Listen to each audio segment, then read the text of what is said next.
नमस्कार दर्शक मित्रों, मैं हूं दिया खटवानी और स्वागत है आपका के न्यूज में। चलिए गौर करते हैं खबरें फटाफट पर। देश में कोरोना की दूसरी लहर का कहर कम होने लगा है। बीते दिन नए मामलों के साथ पहली बार मौतों के आंकड़े में भी कमी देखी गई है। देश में रविवार को 1,53,347 लोगों में संक्रमण की पुष्टि हुई है। 2,47,566 लोग ठीक भी हो चुके हैं। एक दिन में जान गंवाने वालों का यह आंकड़ा पिछले 34 दिनों में सबसे कम है। इससे पहले 27 अप्रैल को 3,286 कोरोना संक्रमित की मौत हुई थी। देश के 19 राज्यों में पूर्ण लॉकडाउन जैसी पाबंदियां हैं। इनमें हिमाचल प्रदेश, हरियाणा, दिल्ली, राजस्थान, उत्तर प्रदेश, बिहार, झारखंड, छत्तीसगढ़, ओडिशा, मध्य प्रदेश, महाराष्ट्र, कर्नाटक, केरल, तमिलनाडु, मिजोरम, गोवा, तेलंगाना, पश्चिम बंगाल और पुडुचेरी शामिल है। यहाँ पिछले लॉकडाउन जैसे ही कड़े प्रतिबंध लगाए गए हैं। देश के 13 राज्यों और केंद्र शासित प्रदेशों में आंशिक लॉकडाउन है, यानी यहाँ पाबंदियां तो है लेकिन छूट भी है। इनमें पंजाब, जम्मू कश्मीर, लद्दाख, उत्तराखंड, अरुणाचल प्रदेश, सिक्किम, मेघालय, नागालैंड, असम, मणिपुर, त्रिपुरा, आंध्र प्रदेश और गुजरात शामिल है। महाराष्ट्र में केस कम होने के बावजूद राज्य सरकार ने लॉकडाउन 15 जून तक के लिए बढ़ा दिया है। मुख्यमंत्री उद्धव ठाकरे ने रविवार को इसका ऐलान किया। उन्होंने कहा कि हम नहीं कह सकते कि कोरोना की तीसरी लहर कब आएगी, लेकिन हमें अपनी सुरक्षा कम नहीं करनी चाहिए। राज्य में 31 मई तक पहले ही पाबंदियां लागू थी। अब इन्हें अलग 15 दिन के लिए जारी रखने का फैसला किया गया है। उद्धव ने कहा कि हर दिन मामलों में कमी के बावजूद के पिछले लहर के पीक के पास है। महाराष्ट्र में रविवार को 18,600 नए केस मिले हैं। ये मिड मार्च के बाद सबसे कम है। इस बीच 24 घंटों में 402 मरीजों की मौत भी हुई है। इससे पहले 16 मार्च को राज्य में 17,864 मामले दर्ज किए गए थे। सीएम ठाकरे ने कहा कि लॉकडाउन 15 जून तक के लिए बढ़ाया गया है। सख्त लॉकडाउन की जरूरत नहीं है, लेकिन कुछ जिलों में संक्रमण अभी भी तेजी से बढ़ रहा है। अभी भी हालात काबू नहीं आ रहे हैं। हालांकि उन्होंने यह भी कहा कि मुंबई समेत कई बड़े शहरों में कोरोना संक्रमण के मामले कम हो रहे हैं। सीएम ठाकरे ने कहा, महाराष्ट्र में ऑक्सीजन उत्पादन की क्षमता 12,500 मीट्रिक टन से बढ़कर 13,000 मीट्रिक टन की गई है, लेकिन दैनिक जागृत 17,000 मीट्रिक टन तक पहुंच गई है। सीएम ने कहा कि फिलहाल यह नहीं कहा जा सकता कि संक्रमण की तीसरी लहर कब आएगी, इसलिए हमें अपनी चौकसी कम नहीं कर सकते। जिलों के केस की संख्या के आधार पर कुछ छूट और प्रतिबंध लागू होंगे। कोरोना के देश के सबसे बड़े प्रभावित राज्य महाराष्ट्र में अब तक कुल 57.31 लाख लोग संक्रमित हो चुके हैं। यहाँ 94,844 लोगों की संक्रमण से मौत हो चुकी है। 53.62 लाख लोग रिकवर हो चुके हैं। राज्य में रिकवर रेट 93.55% और डेथ रेट 1.65% पहुंच गया है। अभी पूरे प्रदेश में 2.71 लाख एक्टिव केस हैं।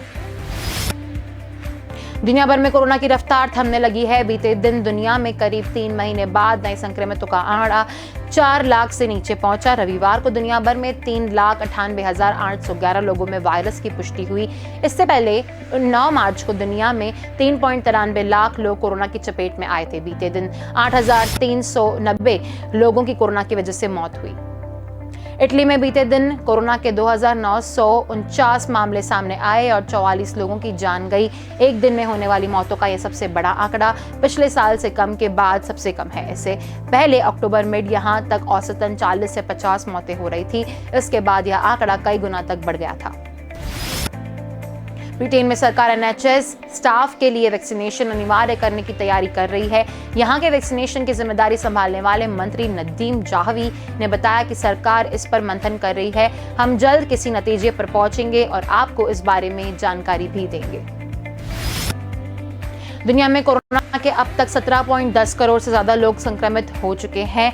इनमें से 35.56 लाख से ज्यादा लोगों की मौत हो गई है, जबकि 15.32 करोड़ लोगों ने कोरोना की मात दी है। फिलहाल 1.43 करोड़ लोगों का इलाज चल रहा है। इनमें 1.42 करोड़ लोगों में कोरोना के हल्के लक्षण है और 92.57 लोगों की हालत गंभीर बनी हुई है।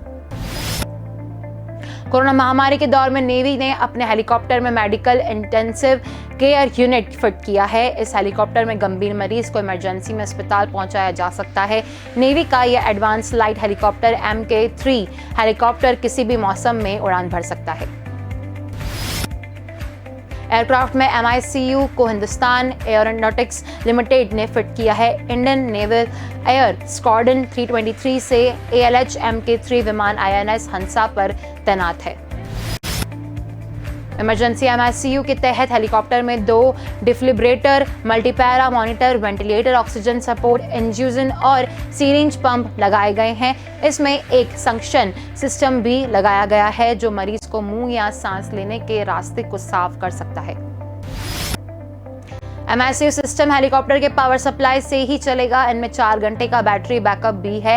हेलीकॉप्टर में यह इक्विपमेंट 2 से 3 घंटे में ही लगाए जा सकते हैं। इसके बाद यह हेलीकॉप्टर एयर एम्बुलेंस में बदल जाएगा। HAL को SC8 MICU सेट बनाकर नेवी को देना है। इनमें यह पहला है। उत्तर प्रदेश के अलीगढ़ में जहरीली शराब से हुई मौत के आंकड़े को प्रशासन द्वारा हेराफेरी की जा रही है। इसी बीच कई बड़ी दर्दनाक कहानियां सामने आ रही है। ऐसा ही एक मामला रविवार को सामने आया जब तक महिला 4 दिन की बच्ची को लेकर कलेक्टर ऑफिस पहुंची। महिला बिलखकर रोने लगी और कहा कि इस बच्ची के पिता को मेरे पिता और मौत जहरीली शराब पीने से हुई है। पुलिस से मानने को तैयार ही नहीं है कि जबरन अंतिम संस्कार करवा दिया गया। अलीगढ़ जनपद में जहरीली शराब पीने से लगभग 56 लोगों की मौत हो चुकी है। इनमें से एक लोधा थाना क्षेत्र के राइट गांव के रहने वाले अंग्रेज खां, उनकी पत्नी आवदा 4 दिन की बेटी को लेकर कलेक्टर कार्यालय पहुंची।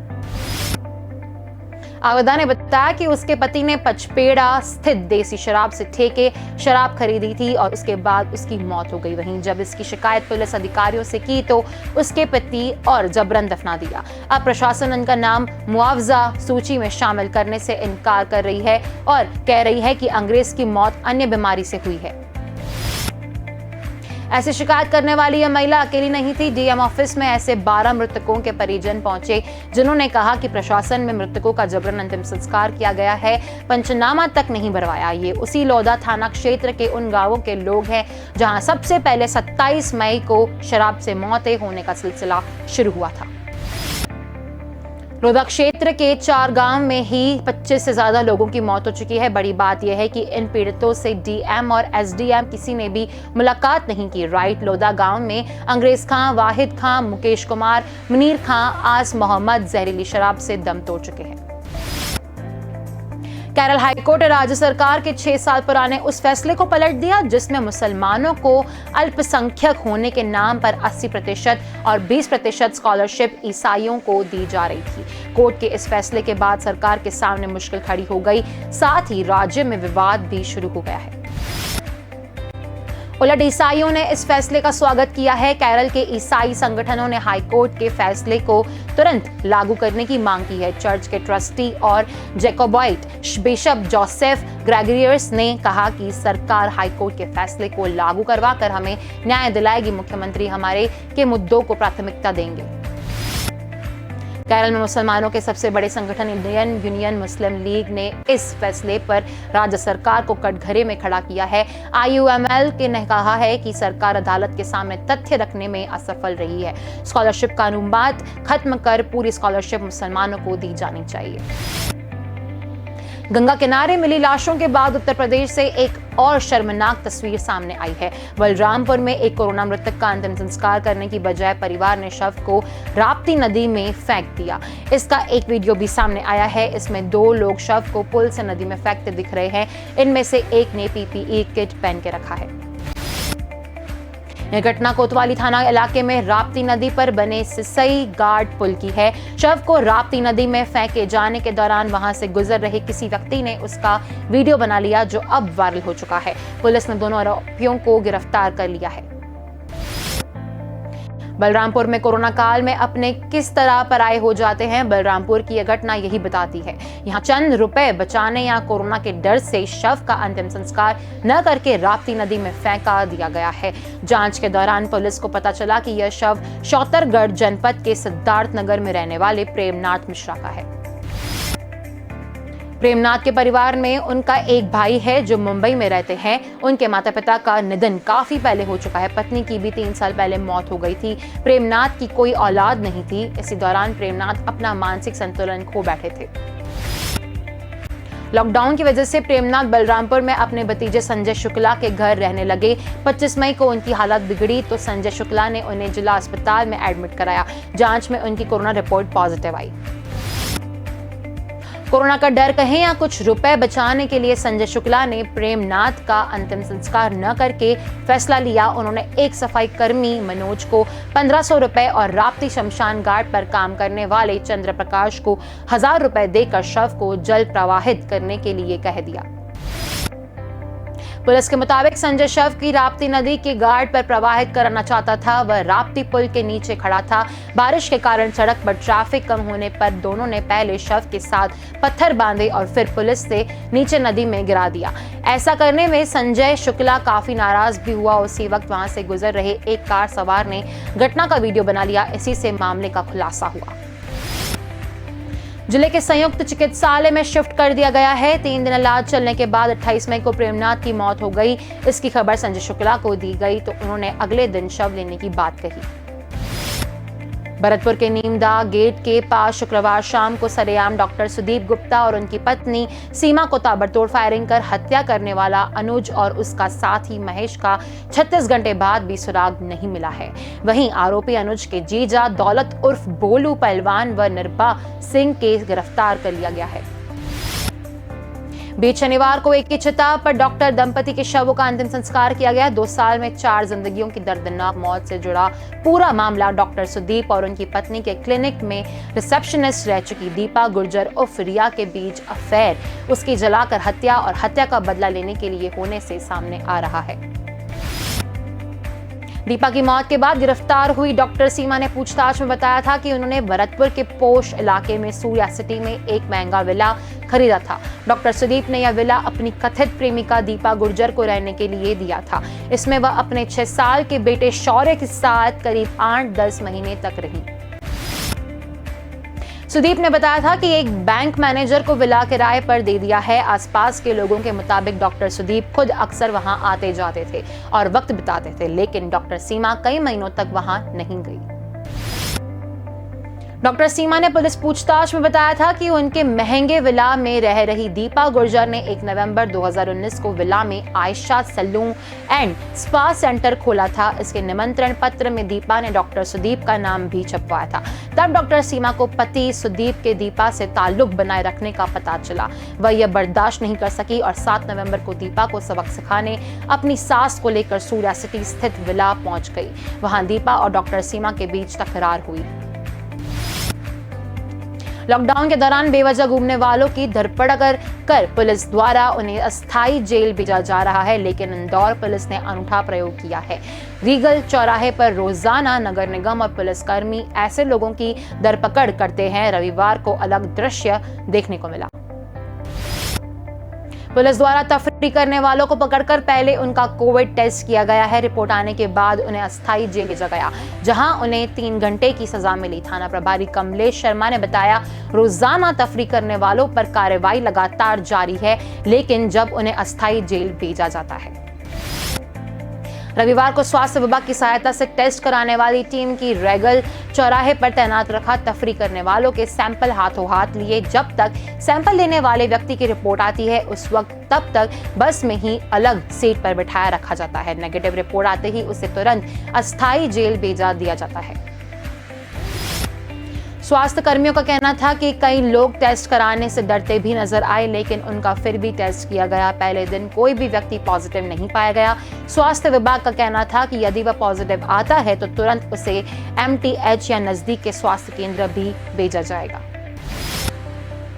मध्य प्रदेश में मुख्यमंत्री बाल सेवा योजना रविवार से लागू हो गई है। मुख्यमंत्री शिवराज सिंह चौहान ने कोरोना से अनाथ हुए 173 बच्चों के खाते में 8,63,000 रुपए ट्रांसफर किए हैं। इस अवसर पर वीडियो कॉन्फ्रेंसिंग के जरिए मुख्यमंत्री ने हितग्राही बच्चों से संवाद किया। इसके दौरान भोपाल के दर्पण सोनी और अर्पणा सोनी ने कोरोना से अपने पेरेंट को खो दिया है। दर्पण इंजीनियरिंग कर रहा है जबकि अर्पणा 12वीं कक्षा में है। अर्पणा ने मुख्यमंत्री से कहा कि वह डॉक्टर बनना चाहती है। इस पर मुख्यमंत्री ने कहा कि उसे MBBS सरकार कराएगी, कोचिंग की जरूरत होगी तो उसका खर्चा भी सरकार उठाएगी। जयंत इंजीनियरिंग की पढ़ाई कर रहा है लेकिन उसकी चिंता बहन की शादी को लेकर है। इस बारे में जयंत ने मुख्यमंत्री से बात की तो उन्होंने कहा कि बहन की शादी सरकार कराएगी। मुख्यमंत्री के ग्वालियर, सतना, रतलाम और निवाड़ी के हितग्राही बच्चों से भी बात की। बता दें कि इस योजना में 24 साल की आयु तक कोरोना से जिन बच्चों के माता पिता नहीं रहे हैं उन्हें 5,000 रुपए हर महीने पेंशन के अलावा प्रति माह राशन और निःशुल्क शिक्षा भी प्रदान की जाएगी।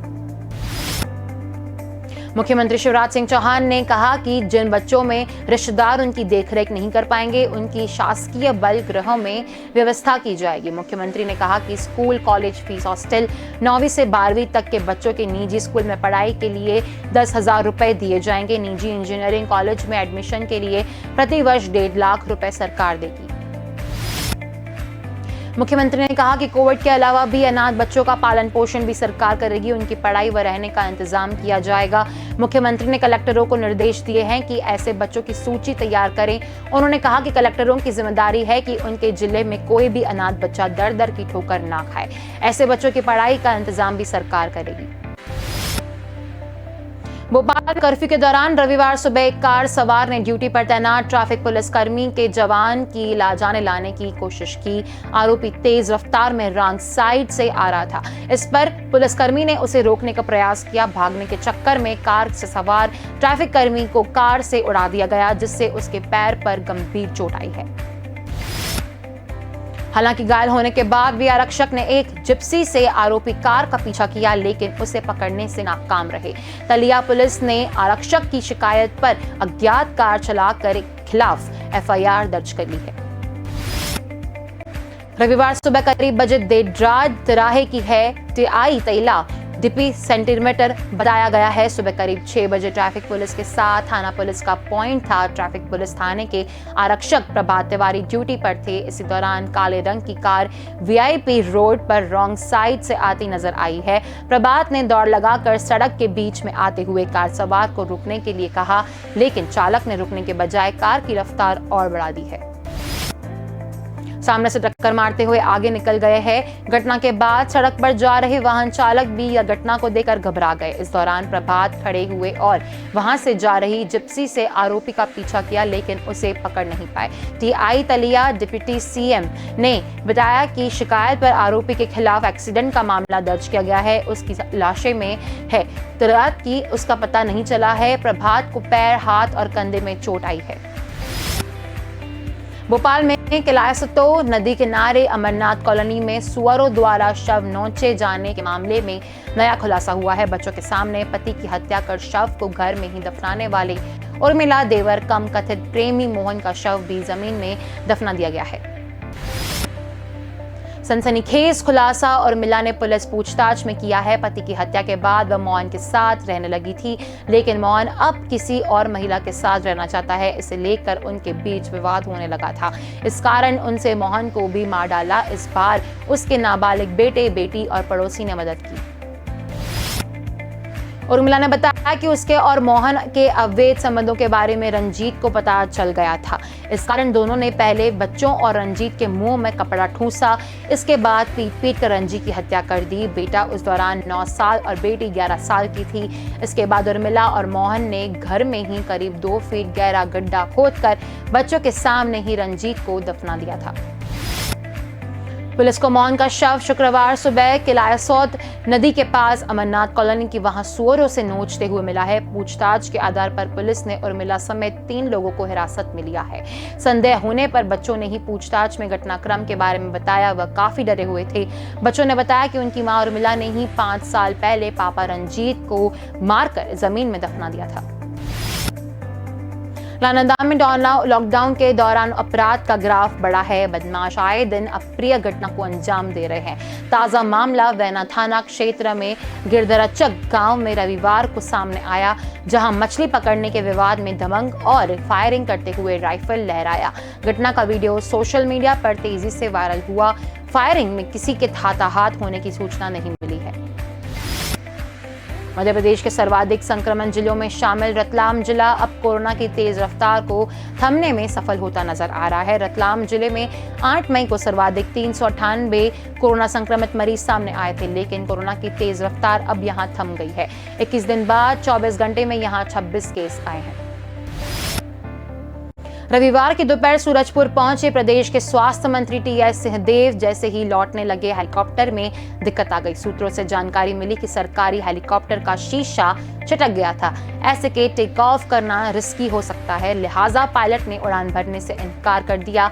हालांकि प्रशासनिक अफसरों ने इस बात की पुष्टि नहीं किया कि हेलीकॉप्टर में दिक्कत किस तरह आई थी। कुछ ही देर में सिंहदेव के लिए गाड़ियों का बंदोबस्त किया गया। वो सड़क के रास्ते ही अंबिकापुर के लिए लौट चले।